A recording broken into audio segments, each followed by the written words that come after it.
chemistry class. So, our last chapter, that is chapter number 7, air and atmosphere, is going on. So, only one topic is left. So, let us start this topic. Our topic is air quality. So, air is important for the survival of human beings, because we survive only when the air is present surrounding us. If there is no air, then we can't survive. It should be free from impurities. A high concentration of impurities in air is harmful and may cause many diseases like respiratory diseases, skin diseases, etc. Examples of impurities present in the air are carbon monoxide, sulfur dioxide, oxides of nitrogen, hydrogen sulfide and dust particles. So, we live only in that type of air that is free from the impurities. If the impurities are present in our air, impurities like carbon monoxide, sulfur dioxide, oxides of nitrogen, hydrogen sulfide and dust particles, then it is very difficult for us to breathe. So, next topic is air pollutants. So, now we will see the impurities that are present in our air and that pollutes our air. Undesirable gases and particles that are present in the air and that can have harmful effects on plants and animals are called the pollutants. So, these are the undesirable gases and particles that are harmful for us. So, these are the air pollutants. Some common air pollutants in the air are smoke, dust, soot, oxides of carbon, sulfur and nitrogen. Other pollutants are chlorofluorocarbons, methane and ammonia. So, next we will see the effects of air pollutants. The following are the harmful effects of the air pollutants. So, first point is an increased concentration of carbon dioxide in the atmosphere causes the greenhouse effect, thus causing the global warming. So, if the amount of carbon dioxide increases, then it will trap the sun radiations and does not allow the radiation to escape. So, thus our earth's temperature increases. Then next one is carbon monoxide causes headache, dizziness, weakness, upset stomach, vomiting and chest pain. This is due to carbon monoxide. Next one is gases such as sulfur dioxide and nitrogen oxide, these causes acid rain. Next point is sulfur dioxide, carbon dioxide or oxides of nitrogen causing respiratory disorders.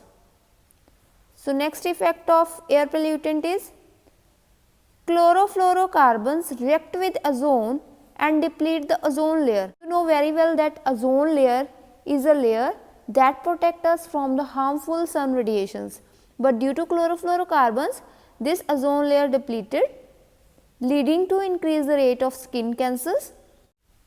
Next one is dust particles and carbon form suspended particle matter, means SPM.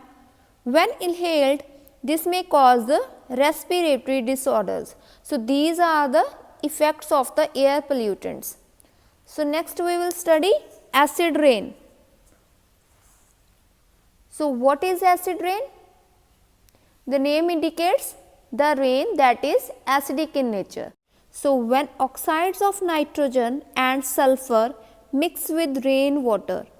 So, when the oxides of nitrogen and sulfur mixed with rainwater, they will form acids like nitric acid and sulfuric acid. When rainwater reacts with nitrogen, then it will form nitric acid, and when rainwater mixes with oxides of sulfur, then it will form sulfuric acid. Thus, the rain falling is acidic in nature. So, this rain contains acids such as sulfuric acid, carbonic acid, nitric acid. So, that is why it is called a acid rain, and it is very harmful for the crop and aquatic organisms which are used to such toxic water. Okay.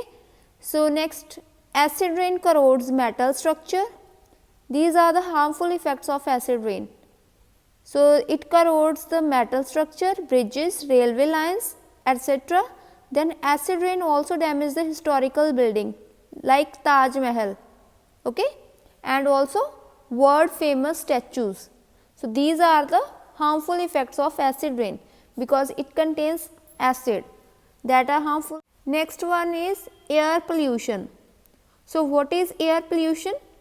The release of air pollutants into the air through unwanted human activities or by natural processes is called air pollution.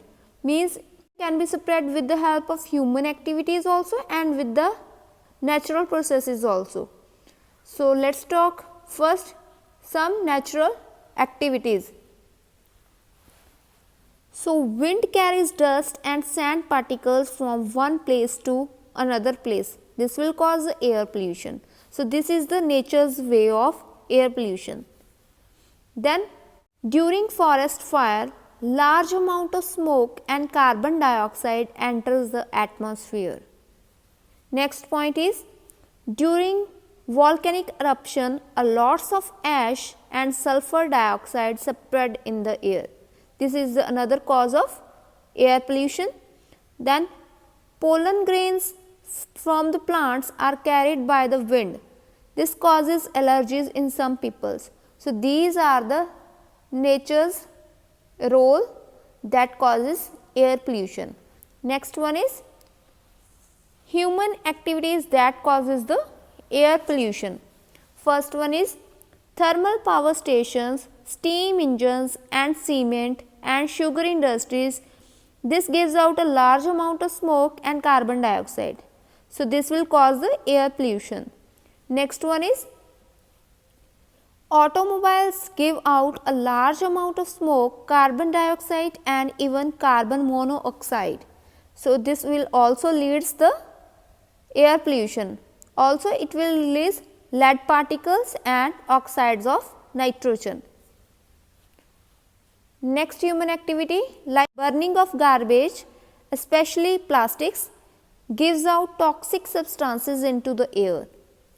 Next one is pesticides sprayed in the field also causes air pollution. Next one is how to prevent air pollution or how to reduce air pollution. The method is the government declared the mandatory use of CNG and unleaded petrol in Delhi. CNG means compressed natural gas. This has reduced air pollution in the city remarkable, which was known to be the most polluted city in the world. Okay, Delhi is most polluted city in the world. So, it is the role of government that it should declare the use of CNG and unleaded petrol in Delhi. Next point is burning of fossil fuels is hazardous for the lives of people. Therefore, we should switch over the alternative fuels to avoid the air pollution. For example, solar energy, hydropower and wind energy are the non-polluting sources of energy. So, we have to use these type of sources that are eco-friendly. Okay? So, reduce the use of fossil fuel. Reduce the use of burning fossil fuels. Next point is we should also reduce the uses of personal vehicles and use public transport or carpools. Okay? So, we should also reduce the usage of personal vehicles. Next one is planting more trees so that carbon dioxide gets used by the plants for the photosynthesis, because carbon dioxide amount if exceed in our atmosphere, then it will be harmful for us. So, it will be reduced with the help of planting more trees. Next is create awareness to treat the pollutants in the industries before letting them out into the atmosphere. Prepare compost instead of burning plant waste. Next point is in factories, wet scrubbers should be used as they absorb sulfur dioxide from exhaust. Okay? So, these are the some methods that are used to reduce the air pollution.